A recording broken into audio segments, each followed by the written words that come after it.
సంవత్సరాల తెలంగాణ సుదీర్ఘ పోరాటము నేడు భారత పార్లమెంట్లో తెలంగాణ బిల్లు ప్రవేశపెట్టి మూజువారి ఓటుతో ఆమోదం ద్వారా కోట్లాది మంది తెలంగాణ ప్రజల ఆశ నెరవేరింది.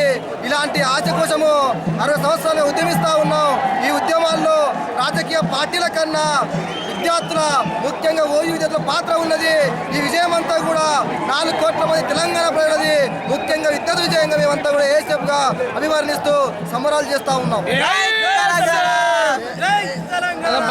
ఈరోజు ఒక పక్క తెలంగాణ ఇస్తామని చెప్తూనే ఖమ్మం జిల్లాలో ఉన్నటువంటి గ్రామాల మొత్తం కూడా ఆంధ్రలో కలుపుతూ హైదరాబాద్ని 10 సంవత్సరాల పాటు ఉమ్మడి రాజధాని చేయడం ద్వారా హైదరాబాద్ ఉన్నటువంటి ఆదాయము పింఛన్ల రూపంలో, ఆంధ్ర ఉద్యోగులకు జీతభత్యాల రూపంలో, విద్యా ఉద్యోగ అవకాశాలు మొత్తం కూడా 10 సంవత్సరాల పాటు ఆంధ్ర కీలమంటే తెలంగాణ ఉన్నటువంటి నిరుద్యోగులకు, తెలంగాణ ఉన్నటువంటి విద్యార్థులకు రేపంతా కూడా ఉన్నత విద్య ఉద్యోగ రంగాల్లో కూడా పూర్తిగా అన్యాయం జరుగుతూ ఉంది. కాబట్టి గవర్నమెంట్ స్పందించాలా, 10 సంవత్సరాల ఉమ్మడి రాజధాని ఎత్తేయాలా, గవర్నర్కి పోలీసు అధికారులు తగ్గించాలా, పోలో ఉన్నటువంటి తెలంగాణ గ్రామాలు తెలంగాణకి ఇవ్వాలా, అదేవిధంగా సీమాంధ్ర నాయకులకు ఇస్తున్నటువంటి పింఛన్లు, ఉద్యోగ జీతభత్యాలు, ఉన్నత విద్య అవకాశాలు మొత్తం కూడా తెలంగాణ ప్రాంతం వరకే తప్ప తెలంగాణ ప్రాంత పౌరులకు తగ్గించి వాళ్ళకి ఏమంటే వాళ్ళ పక్షంగా ఇన్ని రోజులు మేనటువంటి మా పోరాటం అంతా కూడా